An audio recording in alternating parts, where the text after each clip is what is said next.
नमस्कार, मैं विजय Srivastava today news live में एक बार आपका फिर से स्वागत करता हूं।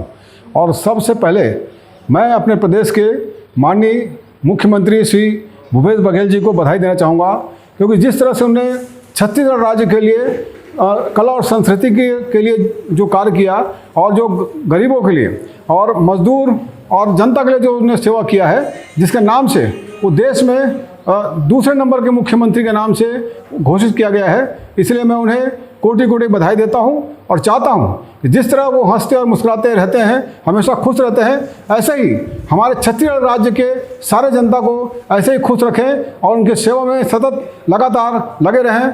धन्यवाद। बघेल जी नमस्कार, बधाई। जैसा कि आप जानते हैं कि शहर में लगातार कोरोना से संक्रमित मरीज बढ़ते जा रहे हैं। कल एक दिन में ही 147 मरीज फिर से प्रदेश में देखे गए हैं। 8 मरीज रायपुर में, जो टोटल 27 मरीज हो चुके हैं।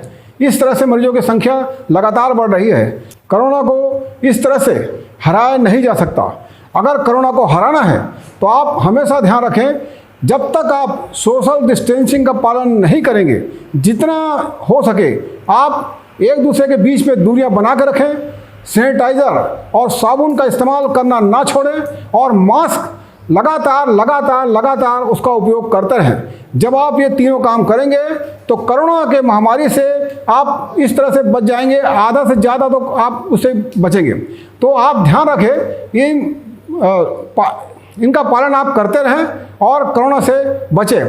अब सवाल ये है कि जिस तरह से हमारे डॉक्टर्स और नर्सेस जो सेवा कार्य में लगे हुए हैं और जो भी पुलिसकर्मी है, स्वास्थ्य कर्मी है, ये सब लगे हैं, तो हमें ये भी ध्यान रखना पड़ेगा कि इन्हें कोरोना से संक्रमित ना हो।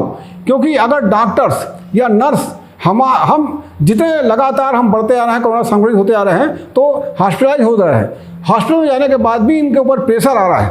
अगर हमारे कोरोना संक्रमित होने से अगर उन्हें कुछ हो गया तो उन्हें कौन बचाएगा?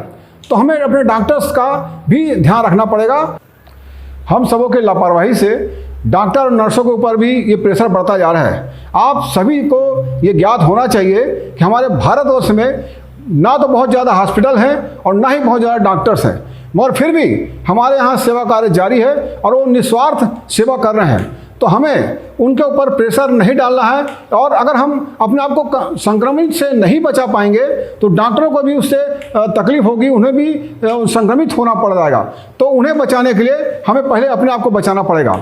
और अभी भी हमने न्यूज़ अखबारों में पढ़ा है कि कुछ डॉक्टरों को अब पेमेंट नहीं मिलने के कारण वो अपने सेवा कार्य से छुट्टी ले रहे हैं, घर बैठ रहे हैं। तो सरकार से एक निवेदन करूंगा कि अगर ऐसा है तो उनका ध्यान रखा जाए, उन्हें पेमेंट दिया जाए ताकि उनका भी घर बार चले। क्योंकि आर्थिक व्यवस्था अगर उनका गड़बड़ा जाएगा तो वो अपने परिवार को चला नहीं पाएंगे। क्योंकि डॉक्टर्स, नर्सेस ये सब निस्वार्थ सेवा कर रहे हैं। अगर डॉक्टर नर्सेस नहीं रहेंगे तो हमारी सेवा कौन करेगा?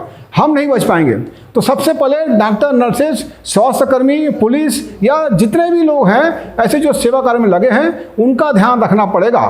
तो बस यही निवेदन करूँगा कि कोरोना संक्रमित से बचना है तो सोशल डिस्टेंसिंग का पालन करते रहें, सैनिटाइज़र और साबुन का इस्तेमाल करते हैं जैसे आप शुरू से करते आए हैं, और मास्क को लगाना ना छोड़ें, तभी हम कोरोना से जीत सकेंगे।